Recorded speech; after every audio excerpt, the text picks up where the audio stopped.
जो समय से पहले मर गए, उनसे पूछना, उनकी कब्रों में जाकर पूछना, उनकी चिताओं से पूछना कि तुमने जो आत्महत्या कर ली है कैसा लग रहा है।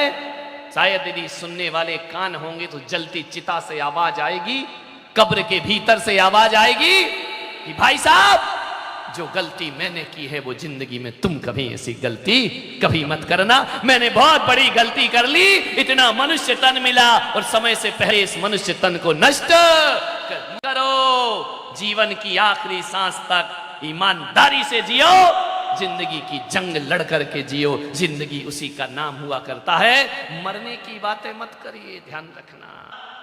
एक बात मैं आपसे पूछूं, रात के अंधेरे में दिया बुझा दोगे तो अंधेरा बढ़ेगा या मिटेगा? आपसे पूछना चाहता हूं, अंधेरों में दिया बुझाओगे तो अंधेरा और गहरा हो जाएगा। जिंदगी में निराशा उदासी के अंधेरे छाए हैं और जीवन का दिया बुझा लोगे तो अंधेरे मिटेंगे नहीं मेरे भाई, अंधेरे और लंबे और गहरे होते चले जाएंगे। दिया बुझाना कोई समझदारी का काम नहीं होता है।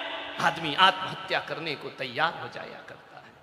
और एक बात याद रखना, कोई व्यक्ति यदि आत्महत्या करता है, सुसाइड करता है ना, तो फांसी के फंदे पे वो अकेला नहीं झूला करता है। देखने को तो लगता है कि अकेला आदमी मर गया, दुनिया से चला गया। नहीं मेरे भाई, जब कोई आदमी फांसी के फंदे पर लटकता है, अकेला वही दम नहीं तोड़ता है, दम तोड़ती है उसके आंगन में उतरने वाली एक एक खुशी दम तोड़ा करती है। वो जब कोई आदमी दम तोड़ता है, फांसी लगाकर आत्महत्या करता है, वो अकेला नहीं मरता, मरता है किसी नारी का सुहाग, मरती है किसी माँ की ममता, मरता है किसी पिता का ताकत, मरती है किसी बच्चों का भविष्य। एक फांसी पे नहीं झूलता है, बच्चों का भविष्य भी फांसी पे लटक जाता है, माँ की ममता फांसी पर लटक जाती है और किसी अबला का सुहाग फांसी पर लटक। एक की मौत नहीं होती है। और हकीकत बताऊं सूरत वालों, फांसी लगाकर, आग लगाकर जो आत्महत्या करते हैं, जो लोग मर जाते हैं, हकीकत में मौत उसकी नहीं होती, मौत तो उनकी होती है जो जीवित रहा करते हैं। सोचना है आपसे, मतलब 50 लाख 60 लाख जैन इस अरबों की जनसंख्या में, करोड़ों की जनसंख्या में। मैं मोदी जी से कहना चाहता हूं कि जनसंख्या पर रोक लगाने के लिए जो भी नियम कानून वो बनाए, एक बार इस पुलक सागर की बात का चिंतन करना। बनाने से पहले 40, 50 लाख 60 लाख जैन बचे हैं और यही रफ्तार रही तो आने वाले 20 साल में हिंदुस्तान में 10 लाख जैन बचेंगे। ध्यान रखना, इनका अस्तित्व खतरे में है। आज जैन समाज में 3 बच्चे तो छोड़ो, 2 बच्चे और 1 बच्चे ही बचा है। ध्यान रखना, मैं मोदी जी से निवेदन करूंगा कि आप जो कदम उठा रहे हैं वो साहसिक कदम है, लेकिन कोई भी नीति निर्धारण करने से पहले न्याय और अन्याय का ध्यान जरूर रखना। ध्यान रखना, उन लोगों पे जनसंख्या पर रोक लगाओ जो अनावश्यक रूप से बच्चे पैदा कर रहे हैं। ध्यान रखना,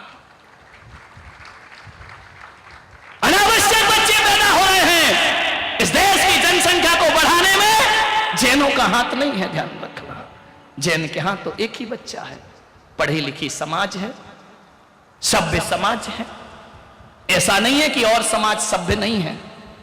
इस देश के निर्माण में जितनी और समाजों का हाथ है, जैन समाज का भी अपना हाथ हुआ करता है। ध्यान रखना, जैनों की संख्या घट रही है। क्या एक सा नियम लगेगा सबके लिए?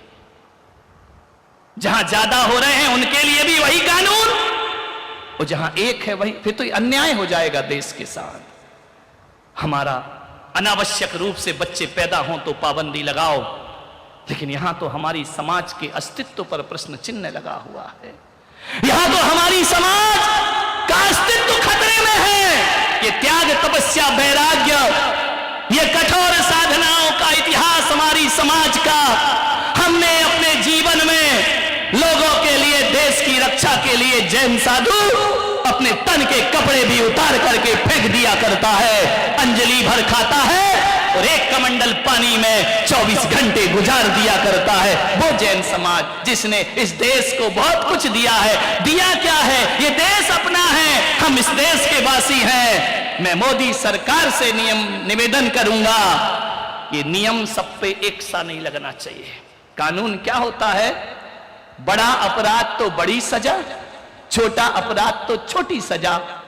लेकिन जिसने अपराध ही नहीं किया है उसको किस बात की सजा? ध्यान रखिए, जैनों ने तो अपराध ही नहीं किया है।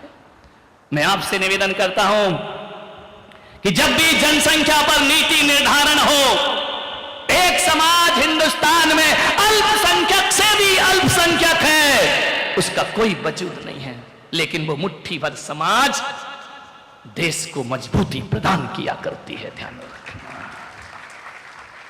सर्वे हुआ इंडिया टुडे का, हिंदुस्तान में सबसे ज्यादा पढ़ी लिखी बेटियां यदि किसी समाज के पास है तो जैन समाज के पास सबसे ज्यादा पढ़ी लिखी बेटियां हुआ करती हैं। हिंदुस्तान में मोदी जी ने खुद कहा था जब वह गुजरात के मुख्यमंत्री थे कि देश में सबसे ज्यादा टैक्स देने वाली कोई समाज है तो वह जैन समाज हुआ करती है। ध्यान रखना।